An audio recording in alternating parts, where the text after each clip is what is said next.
बिस्मिल्लाहिर्रहमानिर्रहीम। The life story of Mansoor, season 1, episode 2, part 2।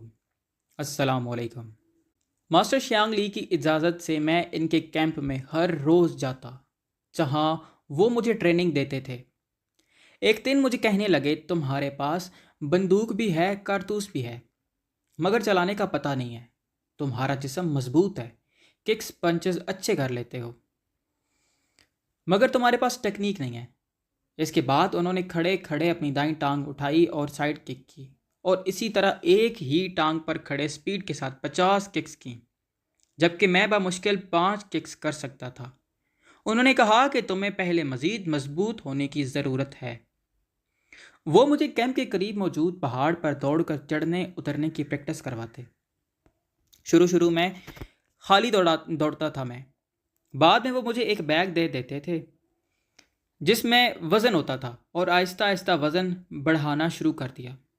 शुरू में तो मुझे काफ़ी वक्त आता था, मगर फिर मैं टाइम रखकर पहाड़ पर चढ़ाई उतरता और हर रोज़ अपना दौरानिया कम करके रिकॉर्ड तोड़ देता था।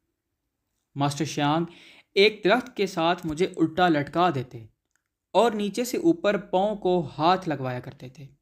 ये बेसिकली स्टमक और पेट की एक्सरसाइज है। इसके बाद यहाँ भी मेरे हाथों में वज़न दे देते थे कि वज़न के साथ सीधा हो। पुशअप फिंगर्स पर करवाते थे या मुक्का बनाकर शहादत और दरमियानी उंगली के नकल्स पर पुशअप्स के दौरान भी मेरे ऊपर वज़न रख देते थे, या अपना पाँव रख कर ऊपर से वज़न डालते थे। दोनों हाथ साइड पर फैलाकर सीधा खड़ा कर देते थे और टांगों में थोड़ा सा खम करवा देते थे। ये बाजू, कंधे और टांगें मजबूत करने की बहुत बेहतरीन एक्सरसाइज है और बहुत सख्त है। पहले खाली हाथ करता था, फिर वो मेरी हथेलियों पर कोई वज़न रखते या बाजुओं के साथ वज़न बांध देते थे। इसके बाद खुले मैदान में चलते चलते मुझसे किक्स और पंचेस करवाते। रोज़ाना मुझसे हज़ारों दफ़ा किक्स और पंचेस करवाते, और अब मेरी इतनी स्पीड हो गई थी कि मैं सेकंड्स के अंदर पंचेस करता था, और सैंड बैग पर पंच कर करके मैं इसको फाड़ देता था।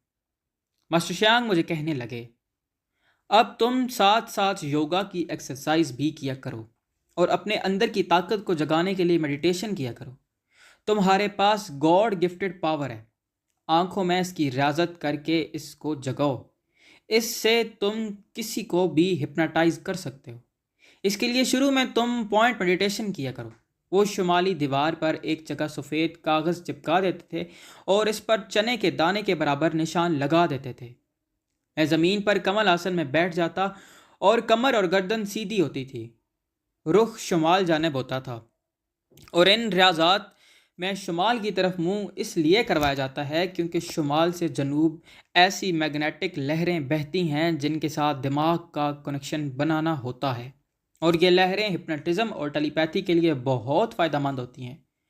पॉइंट मेडिटेशन में शुरू में नुक्ता छोटा होता है, फिर मास्टर इसको आहिस्ता आहिस्ता 1 रुपए के सिक्के के बराबर करते गए। ये रियाजत मैंने 5 मिनट से शुरू की और हर रोज़ 1 मिनट इसमें इजाफा करता था। लेकिन इस रियाजत को करने से पहले मास्टर मुझसे योगा की रियाजत प्राण जामा ज़रूर करवाते थे, क्योंकि ये सांस की रियाजत होती है। इसमें एक उंगली से नाक के नथने को बंद करके बारी बारी सांस लेना होता है। मास्टर कहते थे कि इस एक्सरसाइज का ये फ़ायदा है कि तुम्हारे जिस्म को कूल रखेगी। जैसे गाड़ी में रेडिएटर काम करता है, ये रियाजत भी यही काम करती है, क्योंकि नुक्ताबीनी करने से जिस्म में हीट पैदा हो जाती है। पहले पहले मेरी आंखों में पानी आ जाता था, लेकिन और साथ जलन भी शुरू हो जाती थी, मगर फिर बहुत बेहतर हो गया था। गोल दायरे पहले किनारों से रोशन हो जाते थे, फिर मुकम्मल रोशन हो जाते थे। अब मैं 1 घंटे तक पॉइंट मेडिटेशन करता था। मेरी आंखों में इतनी पावर आ गई थी कि कोई मेरी आंखों में देख नहीं सकता था। बिल्ली वगैरह की आंखों में आंखें डालकर मैं देखता तो वो आंखें बंद करके भाग जाती थी। जलते बल्ब को मैं गौर से देखता तो मेरी आंखों में बिल्कुल चुभन ना होती, बल्कि बल्ब सिर्फ एक रोशन तार की तरह मुझे नजर आता था। मैं किसी की आंखों में आंखें डालकर इसको ख्याल के ज़रिए कुछ भी कहता तो वह फ़ौरन वो काम करना शुरू कर देता।